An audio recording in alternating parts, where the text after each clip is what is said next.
Greetings, my scattered brothers and sisters in the Lord. Trust you know the Lord is with you wherever you find yourself scattered today, and that you know that His presence with you is more than enough for whatever you might face today. We're continuing on in 2 Kings chapter 6, and we have a new story with Elisha. And this part of the story is really pretty gruesome story, just really sad, really tragic. And I'll go ahead and read it and probably comment on my way through. So sometime later, Ben-Hadad, king of Aram, or king of Syria, mobilized his entire army and marched up and laid siege to Samaria. Apparently he had forgotten the good gesture, the goodwill that had been shown to his troops earlier.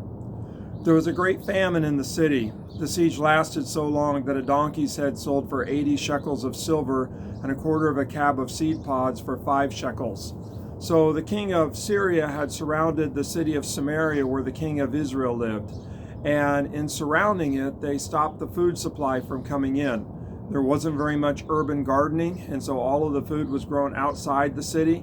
And so when the king of Assyria attacked Samaria, he simply surrounded the city and cut off the food supply and figured he would just wait it out. And so there's a famine going on within the city. And a donkey's head selling for 80 shekels of silver, that just magnifies how intense the famine is. Donkeys were valuable animals, and so they're killing donkeys, and then there's not much meat on the head. And so basically you're buying the head of a donkey for almost what it would normally cost, from my understanding, in terms of buying a horse. And so it's just crazy how the prices are. And then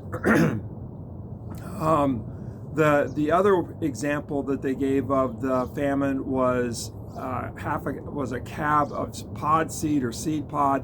Some translations say it was bird dung. So basically, bird poop. People were buying it, and trying to sell it, trying to buy it, trying to eat it. And so the famine was just really, really severe. And so I'll pick it up again. So a quarter of a cab of seed pods was 5 shekels of silver. As the king of Israel was passing by on the wall, walking around the city, a woman cried out to him, "Help me, my lord the king." And the king replied, "If the Lord does not help you, where can I get help for you? From the threshing floor? From the wine press?" And then he asked her, "What's the matter?" And so you can hear the frustration of the king. The woman's crying out to him for help, and the king's saying, "I can't help you. If the Lord doesn't do anything, what can I do?" And then he asked her, "What's the matter?" She answered, "This woman said to me, 'Give up your son so we may eat him today, and tomorrow we'll eat my son.' So we cooked my son and ate him. The next day I said to her, 'Give up your son so we may eat him.' But she had hidden him." And so the famine is so severe that you have a mom cooking her son and sharing him with another woman, and then she's upset that the other woman won't cook her son. Now this is just so backwards. Things have gotten so bad that everything is totally flipped. It's just chaos. When we think about the role of a mother, the mother gives life. The mother supplies life to her child. The mother nurtures her child, gives life to a child. And now here, the mom has actually cooked her child, fed off her child, living by the life of her child. Just so upside down, so backwards, so tragic that the role of motherhood is basically undone by the famine. Then instead of giving life, taking life. And the woman's crying out to the king. And the king responds. When the king heard the woman's words, he tore his robes. And as he went along the wall, the people looked, and they saw that under his robes he had sackcloth on his body.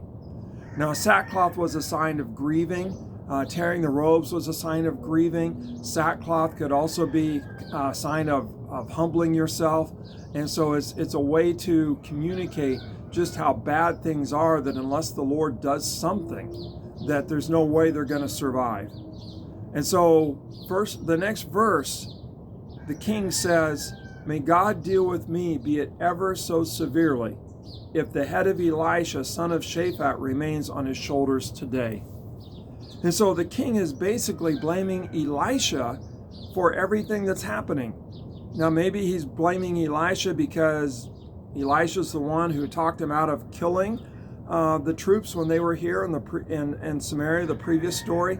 Maybe he's blaming Elisha because he knows that Elisha is God's representative and God's not doing anything, and so he's blaming Elisha. It kind of reminds me when the previous king was blaming Elijah for the famine in Israel and the drought. And so Elisha's getting the blame, God's getting the blame, and the king, he is looking to take a life. Now, he wants to take Elisha's life. Now, Elisha was sitting in his house, and the elders were sitting with him.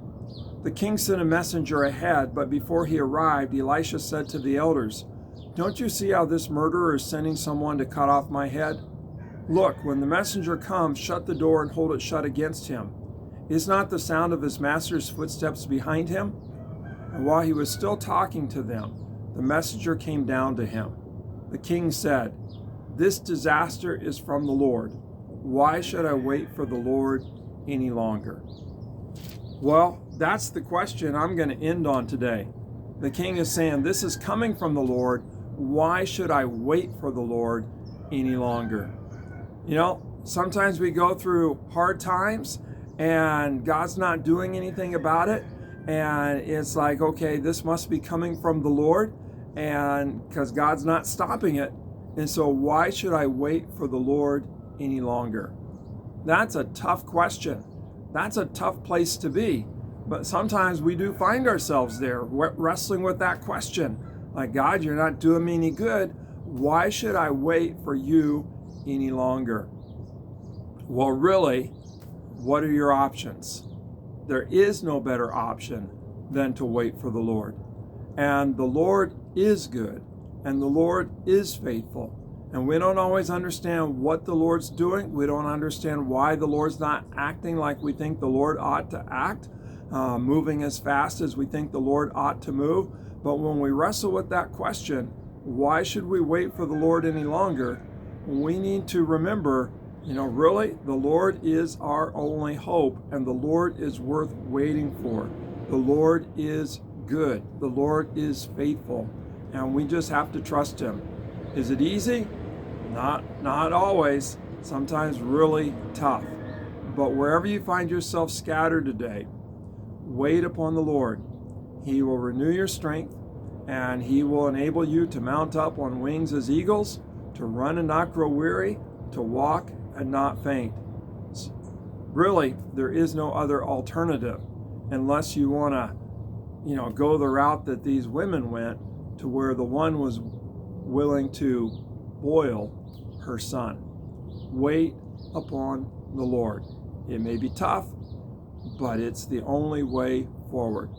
God bless. Have a great day. And again, no matter how difficult, wait upon the Lord.